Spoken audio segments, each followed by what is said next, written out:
Naquela noite fria, o caminho de volta para casa parecia diferente para Marina e seu filho. Lucas, as sacolas pesadas, que antes eram um lembrete constante de suas dificuldades, agora representavam um vislumbre de esperança. Tudo por causa de um encontro inesperado com um homem chamado Roberto Almeida. Ao entrarem no barraco simples, a realidade os atingiu novamente. As paredes finas, o espaço apertado. Mas hoje, o cheiro de comida de verdade preenchia o ar. Um luxo que eles não tinham há muito tempo. Enquanto Lucas, com os olhos brilhando, ajudava a guardar os mantimentos, Marina observava em silêncio. A generosidade daquele estranho era avassaladora. Quando finalmente ficaram sozinhos, a emoção que Marina segurava transbordou. Lágrimas silenciosas, mas pesadas, escorriam por seu rosto. Não eram lágrimas de tristeza, mas de puro alívio. Um alívio que desatava os nós de ansiedade que apertavam seu peito há meses. Pela primeira vez em muito tempo, ela sentia que podia respirar. Lucas, percebendo a emoção da mãe, se aproximou e abraçou forte. Vai ficar tudo bem. Agora, mãe, ele sussurrou. Marina apertou o filho em seus braços, beijou sua testa e respondeu com uma convicção que nem sabia que ainda possuía. Vai sim, meu filho. Vai sim. Naquele abraço, eles compartilharam mais do que afeto. Compartilharam a promessa de um futuro que começava a se desenhar. Naquela noite, Marina mal conseguiu dormir. A imagem de Roberto, suas palavras gentis, o ato de bondade, tudo girava em sua mente. O cartão de visitas dele estava sobre a mesinha, quase como um convite para um mundo que ela pensava não existir mais. O medo e o orgulho lutavam dentro dela. Ligar para ele parecia um passo grande demais. Seria pedir demais, mas então ela olhou para Lucas dormindo serenamente, o rosto tranquilo pela primeira vez em semanas, e soube o que tinha que fazer.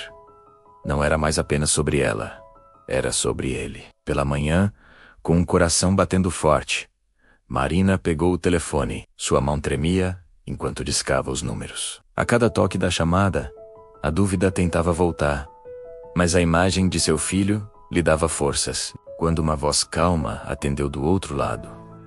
Alô, Roberto Almeida? Marina quase perdeu a coragem. Ela respirou fundo e disse, com a voz embargada: Senhor Roberto, é a Marina, a senhora que o senhor ajudou ontem no supermercado com o meu filho. Lucas. Houve uma pausa breve, e então a voz de Roberto soou calorosa e acolhedora. Marina, que bom que ligou. Eu estava pensando em vocês. Como estão? O alívio inundou Marina. Ela explicou brevemente sua gratidão, tentando não se emocionar demais. Roberto, com uma sensibilidade impressionante, a interrompeu gentilmente. Marina, eu gostaria de conversar melhor com você. Shem? Pressa, você poderia me encontrar amanhã? Há um lugarzinho simples, um café, chamado Cantinho da Vó. É tranquilo e podemos conversar com calma. No dia seguinte, Marina chegou ao Cantinho da Vó com uma mistura de nervosismo e esperança. O lugar era acolhedor, com cheiro de café fresco e bolo caseiro. Roberto já estava lá, sentado a uma mesa no canto, e sorriu ao vê-la entrar. Ele se levantou para cumprimentá-la, oferecendo-lhe uma cadeira e pedindo 2 cafés. A conversa começou leve, com Roberto perguntando sobre Lucas, sobre seus sonhos e gostos. Marina, aos poucos, foi se abrindo, falando sobre sua luta diária para conseguir um emprego, sobre a dificuldade de criar um filho sozinha, sobre os sonhos que havia deixado para trás. Ela falou sem se sentir julgada, apenas ouvida. Roberto escutava com atenção, seu olhar transmitindo uma empatia profunda. Após ouvir sua história, Roberto pigarreou e começou a falar. Marina, o que eu vou te dizer agora não é por pena, é por identificação. Eu vejo em você a mesma força que eu via na minha mãe. Ele fez uma pausa, e seus olhos ganharam um brilho distante. Minha mãe me criou sozinha, em condições muito parecidas com as suas. Ela trabalhava sem parar, para que eu pudesse estudar, para que eu tivesse uma chance. Tudo o que eu sou hoje, eu devo a ela. Ele continuou, a voz carregada de emoção. Há alguns anos, eu criei uma fundação em homenagem a ela. Uma fundação que ajuda mães solo, mulheres guerreiras como você e ela, a terem uma nova oportunidade. Nós oferecemos moradia, auxílio para encontrar emprego, qualificação profissional e, o mais importante, uma rede de apoio.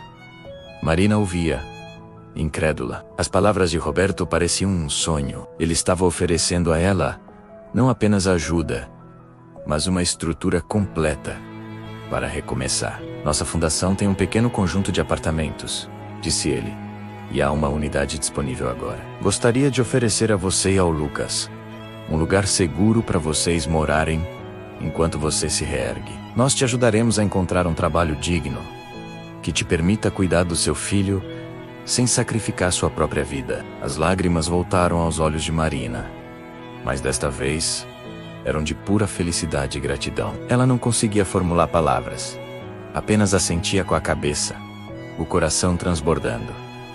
Roberto sorriu, um sorriso genuíno e compreensivo. Ele estendeu a mão sobre a mesa. Marina, isso não é caridade. É um investimento. Eu estou investindo na sua força, na sua resiliência e no futuro brilhante que eu sei que o Lucas terá, porque ele tem uma mãe incrível. Marina, com a mão ainda trêmula, apertou a mão de Roberto. Não era apenas um aperto de mãos, era um pacto, um símbolo, o fim de um ciclo de desespero e o início de uma jornada de esperança e dignidade. Naquele momento, no cantinho da avó, uma nova vida começou para Marina e Lucas. A gentileza de um estranho, nascida da memória e do amor por sua própria mãe, havia criado uma onda de transformação que mudaria seus destinos para sempre. Eles saíram dali não mais como necessitados, mas como parceiros em uma nova história que estava apenas começando a ser escrita. Obrigado por assistir.